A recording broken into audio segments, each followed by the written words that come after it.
Hello students, I am Anita Patil, Anekant Education Societies, Tuzaram Chaturchand College Baramati. Subject Environment Education and Water Security. Student, last lecture we started the first chapter Environment and Sustainable Development. In that we saw the two subtopic. First is interdisciplinary nature of environment and second is scope and importance of environment and third is national and international organization. In that total 12 national and international organization. We saw the first is Botanical Survey of India, second is Forest Research Institute, then third is Zoological Survey of India, then fourth is the International Union for Conservation of Nature, then fourth is National Environmental Engineering Research Institute, then fifth is World Wildlife Fund for Nature, then sixth is United Nations Environment Program, then seventh Central Pollution Control Board, then 8 is Maharashtra Pollution Control Board. Then today we will see the ninth national organization is the Bombay Natural History. What is mean by Bombay Natural History? विद्यार्थी मित्रांनो, आत्तापर्यंत आपण पहिल्या चॅप्टरमधील म्हणजेच environment आणि शाश्वत विकास या प्रकरणातील 2 उपघटक अभ्यासलेले आहेत. यामध्ये तिसऱ्या उपघटकाचा अभ्यास आपण आज करणार आहोत. म्हणजेच लास्ट लेक्चरला आपण यातल्या काही म्हणजेच 9 नॅशनल अँड इंटरनॅशनल ऑर्गनायझेशनचा अभ्यास आपण केलेला आहे. आज आपल्याला 3 ज्या राहिलेल्या ऑर्गनायझेशन्स आहेत त्याचा अभ्यास आपण करणार आहोत. त्यामध्ये पहिली जी आहे म्हणजेच 9 नंबरची जी नॅशनल ऑर्गनायझेशन आहे ती म्हणजेच बॉम्बे नॅचरल हिस्ट्री सोसायटी. म्हणजेच काय तर यालाच काय म्हणतो आपण BNHS. BNHS काय करते तर BNHS was the pioneer organization started for conservation in India.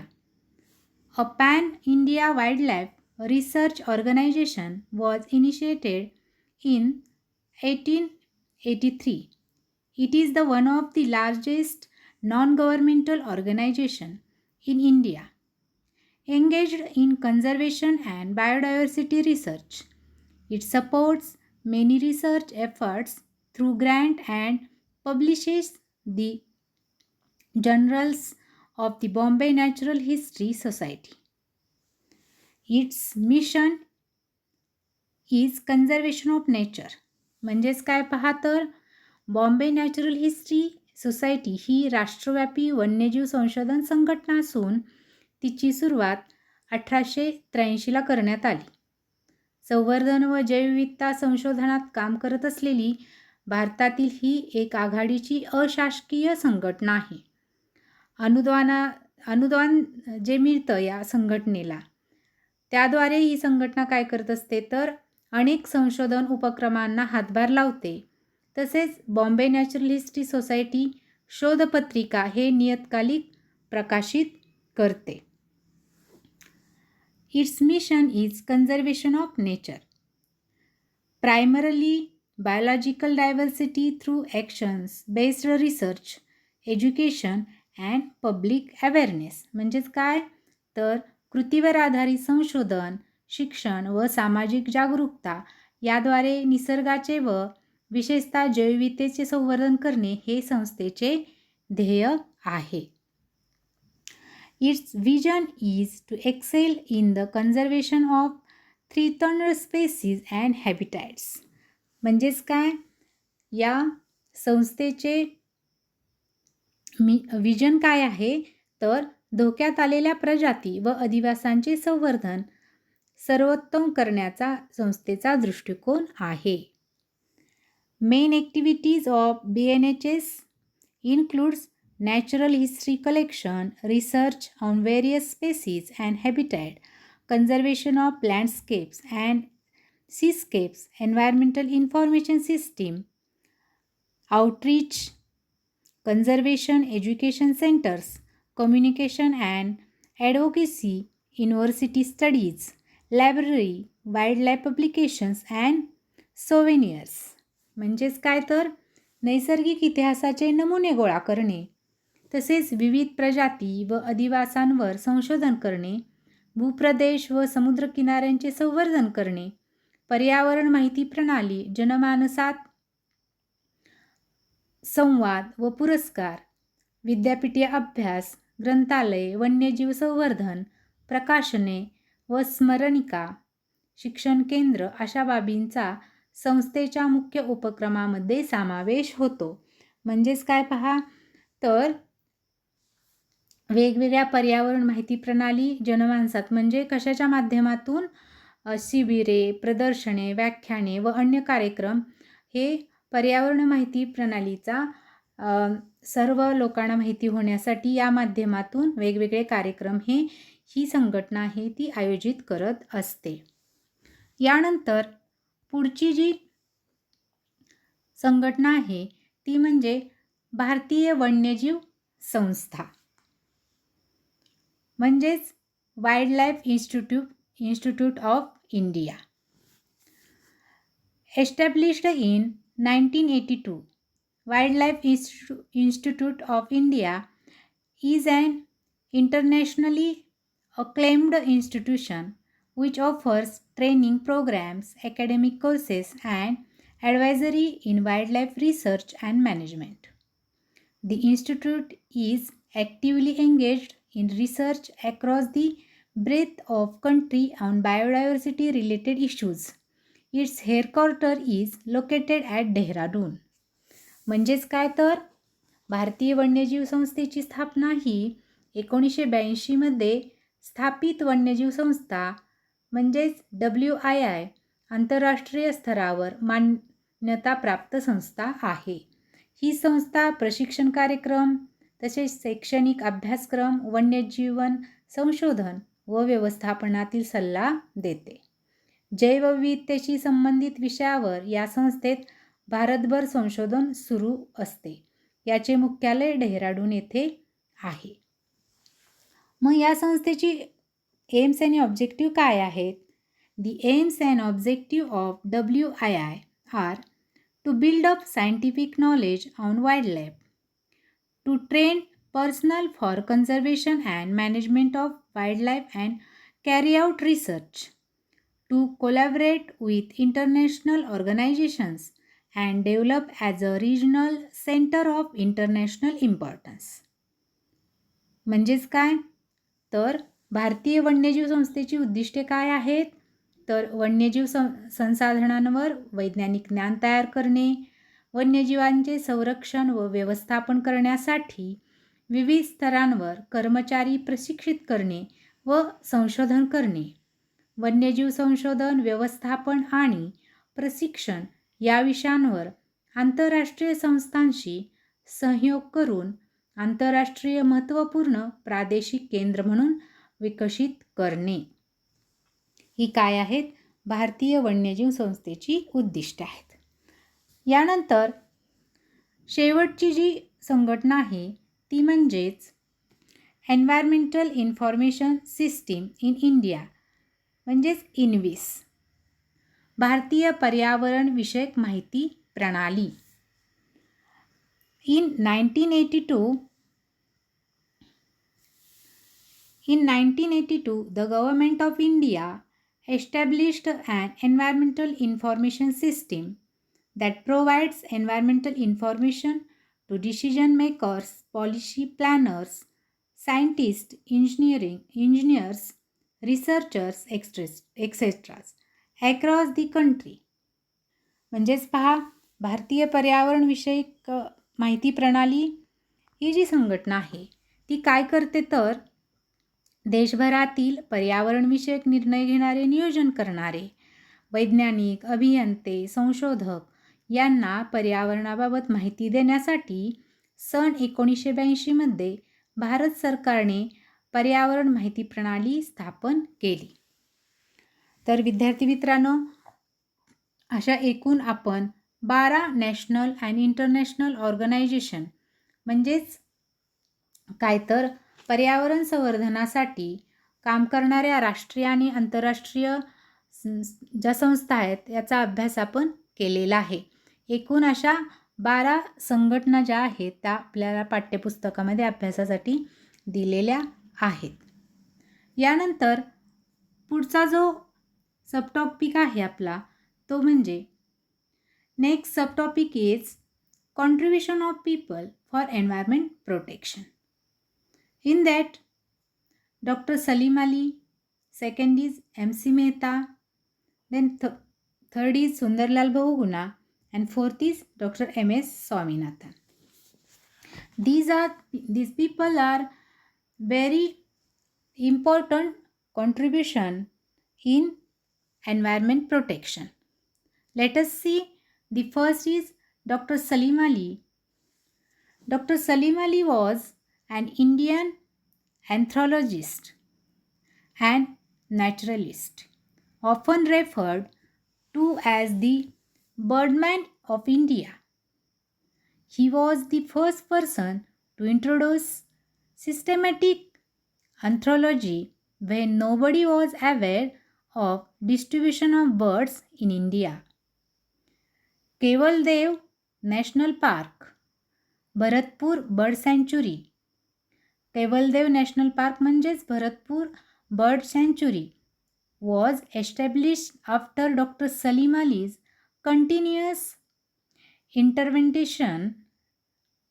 म्हणजेच काय तर डॉक्टर सलीम अली हे भारतातील पहिली व्यक्ती आहेत ज्यांनी पक्षीशास्त्राची पद्धतशीर मांडणी केली. तोपर्यंत भारतात कोणालाही पक्षी विविधतेविषयी माहिती नव्हती. सलीम अली हे पक्षीतज्ज्ञ व निसर्गप्रेमी असल्यामुळे भारताचे पक्षीप्रेमी म्हणून ओळखले जातात. आत्ताचे केवलदेव राष्ट्रीय उद्यान म्हणजेच भरतपूर अभयारण्य हे डॉक्टर सलीम अलींच्या सततच्या प्रयत्नामुळे झालेले आहे. देन ही fight to save the Silent Valley National Park in Kerala, where the government planned to construct a hydroelectric power project. His research on the habitat of weaver's birds was appreciated by anthropologists all over the world. In 1967, he received the J. Paul Wildlife Conservation Award, a prestigious award in conservation. म्हणजेच पहा विद्यार्थी मित्रांनो, जेव्हा केरळमध्ये स्थानिक सरकार silent valley राष्ट्रीय उद्यानाच्या सीमेत जलविद्युत प्रकल्प बांधण्याचा बेत आखत होते तेव्हा डॉक्टर सलीम अली यांनी काय केलं तर सायलेंट व्हॅली वाचवण्यासाठी खूप प्रयत्न केले. त्यांनी विणकर पक्ष्यांवर केलेले संशोधन व त्यांच्या अधिवासांचे निरीक्षण सर्वोत्कृष्ट ठरले. जगातल्या पक्षीशास्त्रज्ञांनी त्यांची वाखाणणी केली आहे. ब्रिटिश अँथ्रोलॉजी युनियनने 1967 साली सुवर्णपदक देऊन त्यांना सन्मानित केले गेलेले ते पहिले भारतीय होते. त्याच वर्षी त्यांना जे. पॉल वन्यजीव संवर्धन पुरस्कार मिळाला. म्हणजेच पहा विद्यार्थी मित्रांनो, डॉक्टर सलीम अली यांचे पक्ष्यांसाठी केलेली जी कामगिरी आहे ती अतिशय उल्लेखनीय आहे. Then next is M.C. Mehta. M.C.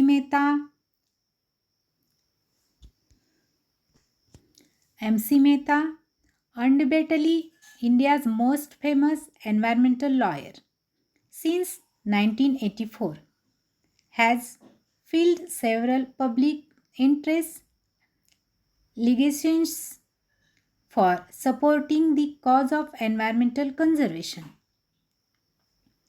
His most famous and long-drawn battle includes protecting the Taj Mahal, cleaning the Ganga River, banning intensive shrimp farming on the coast, initiating government to implement environmental education in the schools and colleges, and variety of other conservation issues.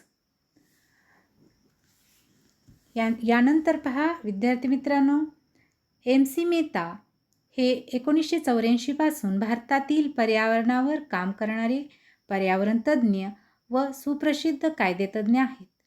त्यांनी पर्यावरण संवर्धनासाठी काही जनहित याचिका कोर्टात दाखल केल्या होत्या.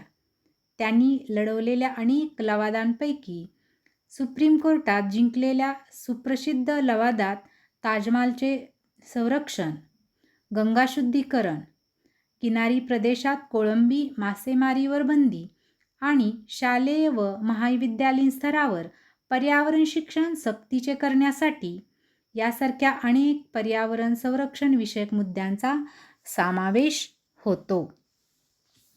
म्हणजे MC मेहतानी अनेक केसेस पर्यावरण संवर्धनासाठी कोर्टामध्ये या लढवलेल्या आहेत आणि त्या जिंकलेल्या सुद्धा आहेत.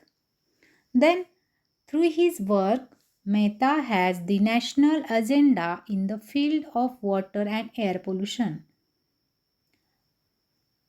vehicular pollution control, coastal zones conservation, the translocation of heavy industries from urban areas. He has obtained more than 40 landmarks judgments and numerous orders from the Honorable Supreme Court against the polluters. म्हणजेच काय तर त्यांच्या कामातून मेहतानी काही राष्ट्रीय मुद्दे मांडले, जसे की जलप्रदूषण, हवा प्रदूषण, वाहनांचे प्रदूषण, किनाऱ्यांचे संवर्धन आणि मोठे कारखाने शहरी भागातून हलवण्यासाठी प्रयत्न केले. त्यांनी एकट्याने 40पेक्षा जास्त लवादे प्रदूषण करणाऱ्याविरुद्ध लढवलेले आहेत. यानंतर पुढची व्यक्ती जी आहे पर्यावरण संवर्धनासाठी आपलं योगदान देणारी त्या कोणत्या आहेत व्यक्ती तर Sunderlal Bahuguna. Sunderlal Bahuguna initiated Chipko movements. You know all about the Chipko movement, which became an internationally well-known example of highly successful conservation action program through the efforts of local people for gardening their forest resources. His fight to prevent the construction of the Tehri Dam in a fragile earthquake-prone setting in a battle that he continued to wage. म्हणजेच काय तर सुंदरलाल बहुगुणा यांनी चिपको आंदोलन सुरू केले आणि आंतरराष्ट्रीय स्तरावर त्याची ख्याती झाली. हा एक लोकसहभागातून जंगलांच्या संवर्धनासाठी केलेला प्रयत्न मानला जातो. त्यांनी तेहरी धरण थांबवण्यासाठी काम केले. हे भूकंपप्रवण क्षेत्र असल्यामुळे त्यांचे हे प्रयत्न कायम स्मरणात राहतील. Then fourth is doctor MS Swaminathan. MS Swaminathan is called as the father of Green Revolution of India. He was one of the India's foremost agriculture scientists and has shown concern about various aspects of biodiversity, conservation of both traditional crops and wild species.